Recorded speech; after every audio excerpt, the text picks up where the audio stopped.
1923 has wrapped up, and honestly, it's left us with more questions than answers, especially when it comes to the Dutton family tree. For years, fans have been piecing together the branches of this legacy, and now, with more story revealed in 1923's latest season, we're seeing things a bit clearer, but also more complicated. One of the most confusing parts, Spencer and Alex's son, John.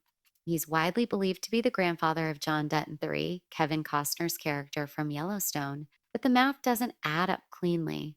See, Spencer's son would be third generation, but John 3 is considered the fifth generation, so what happened to generation 4? There's clearly a missing link. Let's break down each generation carefully, tracing every Dutton step from 1883 to 1923, all the way to Yellowstone and beyond. To do this right, we've got to go back to where it all started. The first generation, 1883, introduces us to the original Dutton settlers, James and Margaret. James is a former Confederate soldier, now farmer, looking for a fresh start.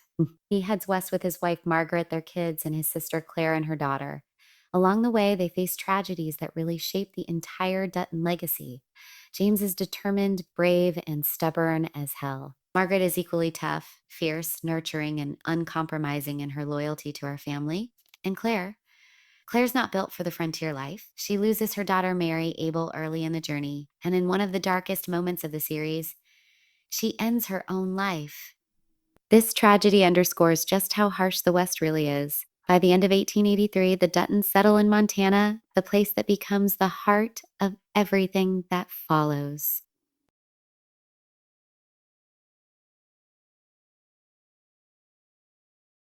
James and Margaret suffer a devastating loss when their daughter Elsa dies from her injuries during the journey, but it's Elsa's death that anchors the family to Montana. James decides to bury her on a hill that eventually becomes the Yellowstone Ranch. They also have two sons, John Dutton Sr. and Spencer Dutton. Not long after settling, James dies in 1893 during a confrontation with horse thieves. That's when Margaret reaches out to James's brother Jacob, asking him to come help manage the land. Jacob and his wife Kara answer the call and step into leadership roles. Jacob becomes the de facto patriarch of the ranch, and Kara, honestly one of the best written women in the entire series, takes charge of the household with equal strength. Though Jacob and Kara never have kids of their own, they raise John Sr. and Spencer like sons. Jacob also becomes commissioner of the Montana Livestock Association, a role that becomes central to the Dutton family's influence in the state. Their story, especially in 1923, shows us just how much pain and resilience it takes to hold on to that land. Kara, in particular, proves to be a master strategist and emotional anchor. She even holds the ranch together when Jacob is nearly killed. The legacy of these two runs deep, even though they're often overshadowed by the more famous Duttons. Now, back to the second generation, Elsa technically belongs here, even though she died young. But she's a foundational character. Her spirit, her loss, that gravestone, it all lingers throughout the Dutton story. And there's John Dutton Sr., who grows up under Jacob and Kara's watchful eyes. He marries Emma, and together they have a son named Jack.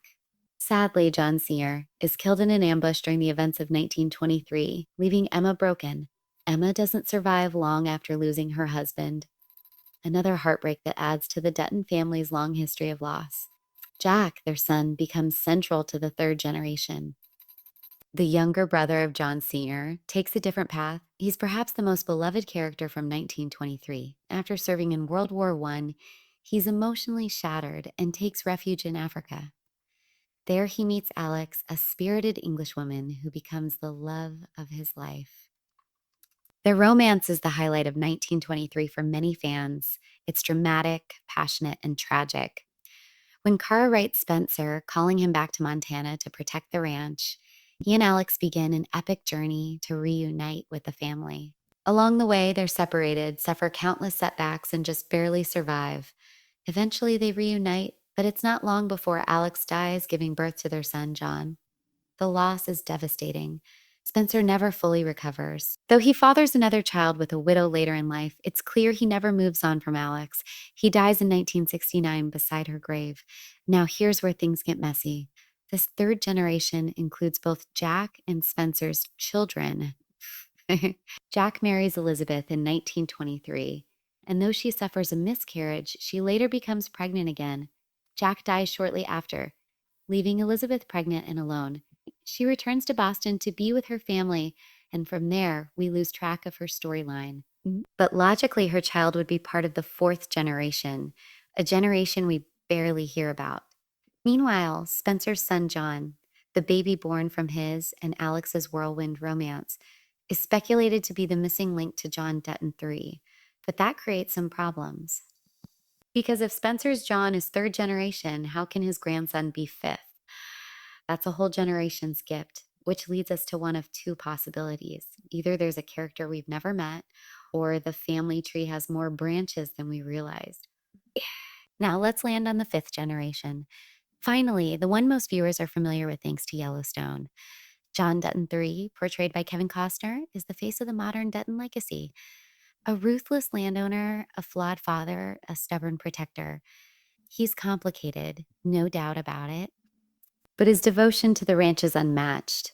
He's the product of generations of sacrifice, and that weight shows in every decision he makes. His wife, Evelyn, was the love of his life.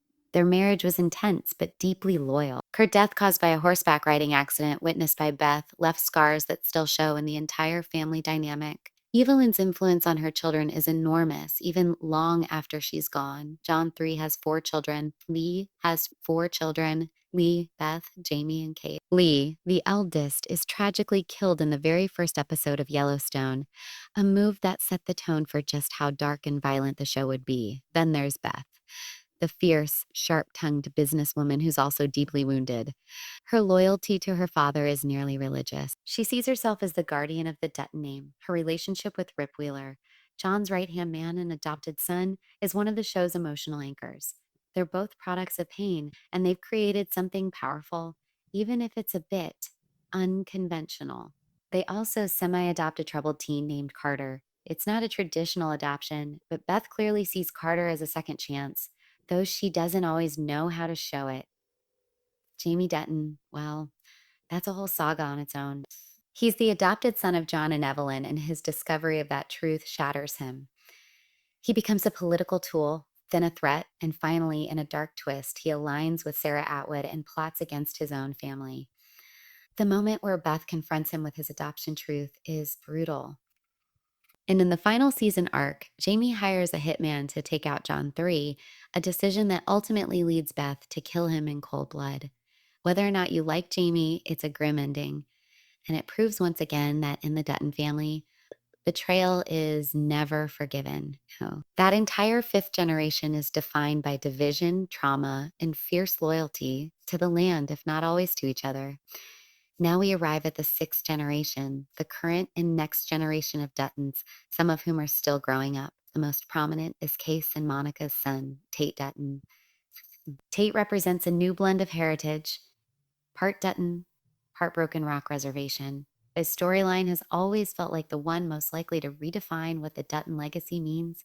Through Tate, we see questions about land ownership, indigenous rights, and modern identity come into sharper focus.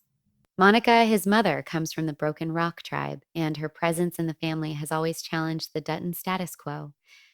She and Case go through tremendous loss, including the death of their unborn son in a tragic car crash. Still, their love persists, and it's clear that Tate is their focus now. Then there's Carter, the boy Beth and Rip unofficially take in. His role is still fuzzy. He's treated like family, but there's a distance too. Rip trains him, Beth scolds him, and he's constantly trying to prove himself. We're supposed to see him as the future, but it's unclear whether he'll ever truly be a Dutton or if he's just another soul orbiting the chaos of that ranch. There's talk that Beth and Rip will star in their own series set after Yellowstone, and Carter could play a big role in that. And while we're here, let's not forget Jamie Dutton Jr. We don't know much about him. He's James' biological son, but fans debate whether he should be considered a true Dutton at all. If Yellowstone continues in future series or spin-offs, it's possible Jamie Jr. may return, especially if he wants to claim a piece of the land or legacy his father never could. But that would make for a messy, emotionally charged storyline, And honestly, that's exactly what Taylor Sheridan thrives on. The Dutton family isn't about clean lines or simple answers. It's about survival, loss, revenge, and legacy, all of it tangled together in one big, brutal dynasty.